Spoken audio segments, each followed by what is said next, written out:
എല്ലാ പ്രിയ സുഹൃത്തുക്കൾക്കും പുതിയൊരു വീഡിയോയിലേക്ക് സ്വാഗതം. നമ്മൾ ഇന്ന് ഏറ്റവും കൂടുതൽ അഭിമുഖീകരിക്കുന്ന ഒരു പ്രശ്നമാണ് സ്ത്രീകൾ പൊതുസ്ഥലങ്ങളിൽ യാത്ര ചെയ്യുമ്പോൾ ചില ഞരമ്പ് പൊട്ടിത്തെറിച്ച ഞരമ്പന്മാരുടെ ചില കുൽസിത പ്രവൃത്തികൾ. അത് ഓരോ ദിവസവും നമ്മൾ ബസ്സിൽ കാണുന്നു, ട്രെയിനിൽ കാണുന്നു, പബ്ലിക് പ്ലേസുകളിൽ കാണുന്നു, ലവ്മാരി ചില ആൾക്കാർ ഉണ്ണിക്കുട്ടനെ എടുത്ത് വെളിയിലിടുന്നു. ഇങ്ങനെ കുറേ പ്രശ്നങ്ങൾ ഇപ്പോൾ സ്ത്രീകൾ നേരിടുന്നുണ്ട്. ഇപ്പോൾ ആകെ ഒരു സമാധാനം എന്ന് പറഞ്ഞാൽ ഇപ്പോൾ ഒരുപാട് ആൾക്കാർ വന്നിട്ട് ഞങ്ങൾക്ക് സമത്വം വേണം, ഞങ്ങൾക്ക് സമത്വം വേണമെന്ന് പറഞ്ഞിട്ട് ഇപ്പോൾ സമത്വം വന്നിട്ടുണ്ട്. ഇപ്പോൾ പുരുഷന്മാർ ഇത്തരത്തിലുള്ള പ്രശ്നങ്ങളെല്ലാം നേരിടുന്നുണ്ട്. പക്ഷേ പുരുഷന്മാരുടെ പ്രശ്നങ്ങളെക്കുറിച്ചല്ല ഞാൻ പറയുന്നത്, സ്ത്രീകളുടെ പ്രശ്നങ്ങളെക്കുറിച്ച് തന്നെയാണ് പറയുന്നത്. ഒരു പെൺകുട്ടി കഴിഞ്ഞ ദിവസം ഇതുപോലെ ഒരു യാത്രക്കിടയിൽ നേരിട്ട ഒരു അനുഭവത്തെക്കുറിച്ചിട്ട് പുള്ളിക്കാരി ഇൻസ്റ്റാഗ്രാമിൽ ഒരു വീഡിയോ പബ്ലിഷ് ചെയ്തിട്ടുണ്ടായിരുന്നു. നമുക്കൊന്ന് കണ്ടുനോക്കാം, കണ്ടിട്ട് ബാക്കി പരിപാടി പറയാം.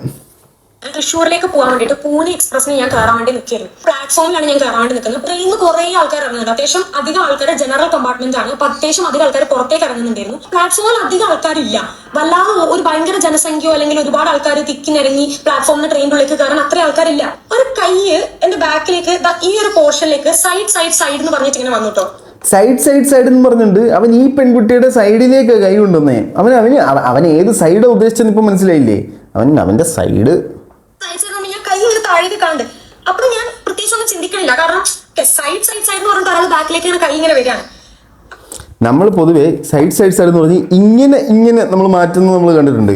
ആദ്യമായിട്ടാണ് സൈഡ് എടുത്ത് മാറ്റിയത്. സൈഡ് അതെന്തൊരു യോഗം ഇവിടെ അത് കൊള്ളാം. അത് വല്ലാത്തൊരു സൈഡ് തന്നെ. ബാക്കി സൈഡ് പറ കുഞ്ഞേ.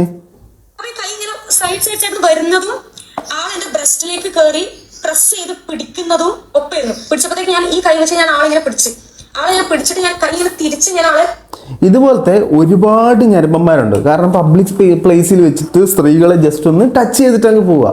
കഴിഞ്ഞ ദിവസം ഇൻസ്റ്റാഗ്രാം സ്ക്രോൾ ചെയ്തപ്പോഴത്തേനും ഒരു ന്യൂസ് കാണാൻ ഇടയുണ്ടായി.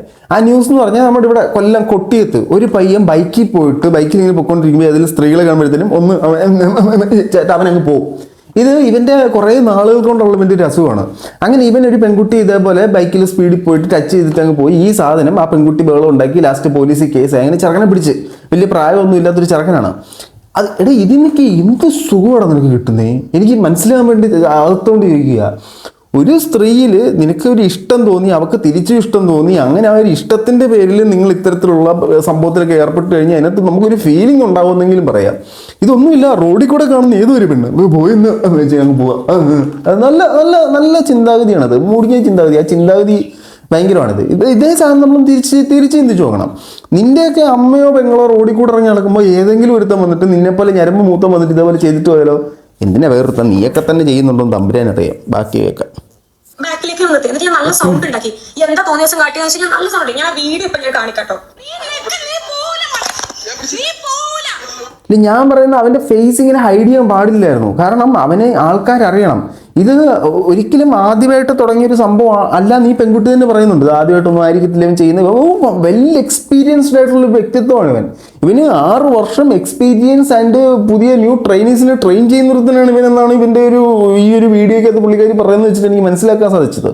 അപ്പോൾ അത്രയും ഈ പെൺകുട്ടിയെ മോശം, അതായത് ഒരു സ്ത്രീയെ ആ സ്ത്രീയുടെ അനുവാദം ഇല്ലാതെ അവരുടെ പ്രൈവറ്റ് പാർട്ടി കയറി ടച്ച് ചെയ്തിട്ട് അവൻ്റെ ഫേസ് പിന്നെ എന്തിനാണ് ഹൈഡ് ചെയ്യുന്നത്? അവൻ്റെ ഫേസ് പബ്ലിക്കിൽ മുമ്പിൽ കാണിക്കുക. എന്നാലല്ലേ ഇനിയും ഒരു സ്ത്രീകൾ ഇവനെ കാണുമ്പോഴത്തേനും അത് അറിയത്തുള്ളൂ.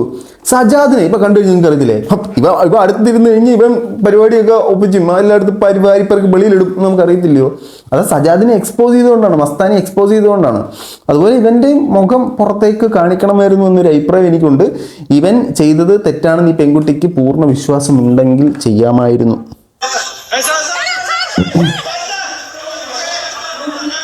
ഓടി ാക്കിയപ്പോഴത്തേക്ക് ആൾ ആദ്യം ഒന്നും പറഞ്ഞില്ല. പിന്നെ ആൾക്കാരൊക്കെ കൂടാൻ തുടങ്ങിയപ്പോഴത്തേക്ക് ആള് പറഞ്ഞു ഇല്ല ഇല്ല ഇല്ല അങ്ങനെ തന്നെ വീണ്ടും റിപ്പീറ്റ് ആണ് തുടങ്ങിയത്.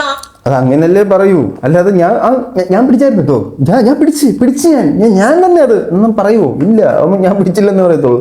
ഒരുത്തർ കൊലപാതകം ചെയ്യുന്നത് വന്നാലും അവനില്ലേ, ഞാൻ കൊന്നിട്ടില്ലേ എന്നേ പറയത്തുള്ളൂ. അപ്പൊ അതൊരു പ്രശ്നമല്ല. പക്ഷെ പിടിച്ച സ്പോട്ടിൽ കവരണം നോക്കി ഒരെണ്ണം പോയിക്കണമായിരുന്നു. പക്ഷെ അത് നല്ല ഈ കുട്ടി നന്നായിട്ട് ഡീൽ ചെയ്തിട്ടുണ്ട് കേട്ടോ, മോശം പറയാൻ പറ്റില്ല. ആളെ പിടിച്ചിട്ടില്ല എന്നുള്ള രീതിയിൽ. അപ്പം ആളെ പിടിക്കാൻ പോയ ഗ്യാപ്പില് ഫുൾ ബ്ലാങ്ക് ആയിപ്പോയി. കാരണം ആളിന്റെ കയ്യിൽ നിന്ന് ഓടുകയും ചെയ്ത് ഫുൾ ബ്ലാങ്ക് ആയപ്പോ അവിടുന്നൊരു ചേച്ചി ഇങ്ങനെ പറയണ്ടായിരുന്നു, സാരില്ല മോളെ, അതൊന്നും ഒരു പ്രശ്നമുള്ള കാര്യമല്ല, സാരില്ല. ചേച്ചിക്ക് സാരമില്ല, ചേച്ചിമാർക്ക് സാരമില്ല. അല്ല അവൻ എന്ത് അങ്ങ് പോയി ഇത്ര വലിയ കാര്യം വെക്കാനുണ്ടോ, എന്താ മോളെ ഇതൊന്നും സാരമില്ല മോളെ എന്നാണ് മറ്റൊരു ചേച്ചി പറഞ്ഞതെന്നാണ് ഞാൻ മനസ്സിലാക്കുന്നത്.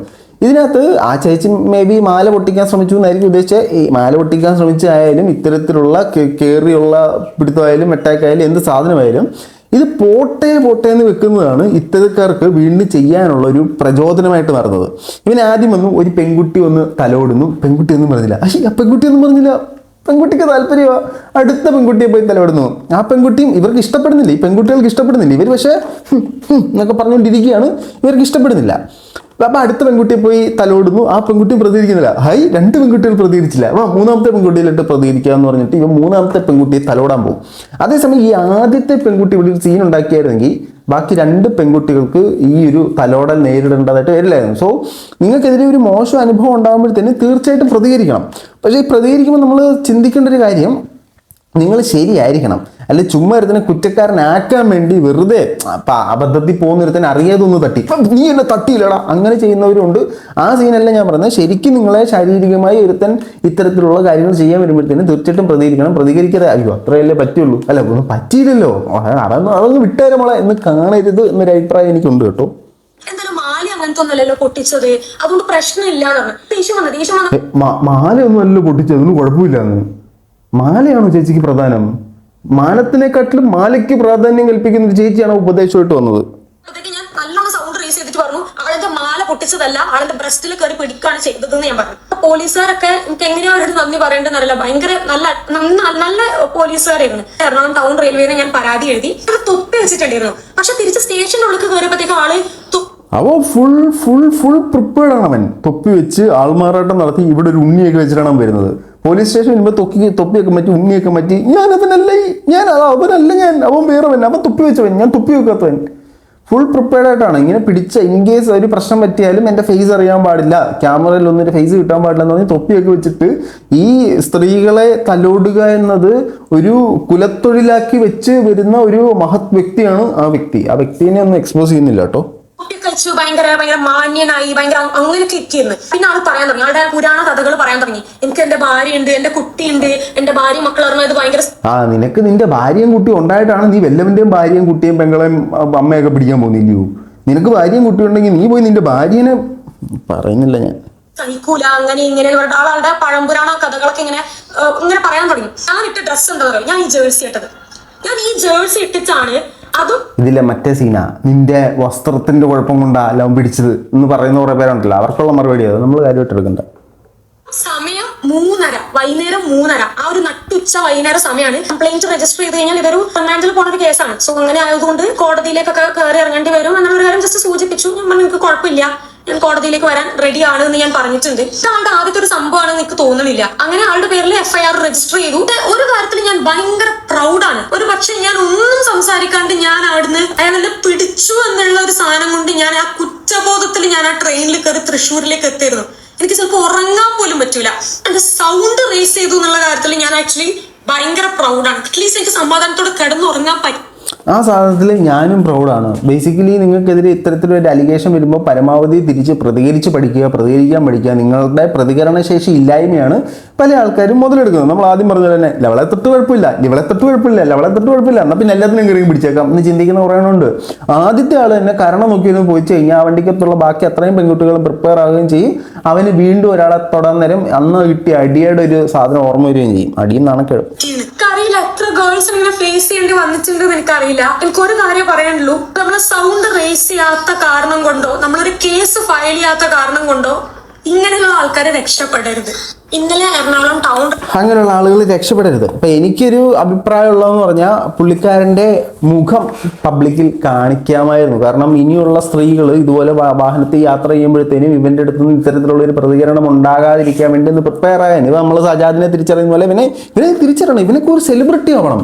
ഈ ഒരു മേഖലയിൽ സെലിബ്രിറ്റി സ്റ്റാറ്റസ് കീപ്പ് ചെയ്യുന്ന ഒരുപാട് പേരുണ്ട്. നമ്മുടെ ഗോവിന്ദച്ചാമിയൊക്കെ പോലെ. അതുപോലെ ഇവനൊരു കുട്ടി സെലിബ്രിറ്റിയാണ്. ഇവൻ എത്രയും പെട്ടെന്ന് വലിയ സെലിബ്രിറ്റിയായി മാറും. ഇവനെ നമുക്ക് വാർത്തകളിൽ ഉടനെ കാണാൻ പറ്റും. കാരണം ഇത്തരത്തിലുള്ള നേച്ചറുള്ള ഒരാൾ പെട്ടെന്നൊന്നും മാറാൻ പോകുന്നില്ല. കുറച്ച് നാൾ മാന്യന്റെ മുഖപടലം ചാർത്തിയിരിക്കും. വീണ്ടും ഈ ഇവന്റെ ഉള്ളിൽ കിടക്കുന്ന ഈ ഫ്രോഡ് തിരിച്ചു വരും. ഒരു പെൺകുട്ടി കാണുന്ന ആ സാധനം തിരിച്ചു വരും. അതിന് വലിയൊരു എക്സാമ്പിളാണ് നമ്മൾ ഈ പറയുന്ന പോലെ സജാദും ഗോവിന്ദച്ചാമിയും എല്ലാം. എത്ര കിട്ടിയാലും എത്ര നാണം കിട്ടാലും ഇവർ വീണ്ടും ആ പ്രക്രിയയായിട്ട് മുന്നോട്ട് വരും. എന്തായാലും ഈ വിഷയത്തിൽ നിങ്ങളുടെ അഭിപ്രായം തീർച്ചയായിട്ടും കമൻറ്റുകളെ രേഖപ്പെടുത്തുക. നമ്മുടെ ഈ വീഡിയോ കാണുന്ന സ്ത്രീകളിൽ 98% ആളുകൾക്കും ഇത്തരത്തിലൊരു ദുരനുഭവം ഉണ്ടാകും. അതൊന്നും നിങ്ങൾ കമൻറ്റ് ഒന്നും ചെയ്യേണ്ട കേട്ടോ. കൂടുതൽ എന്ന് പറഞ്ഞ് കുളവാക്കുന്നില്ല. മറ്റൊരു ബൈ.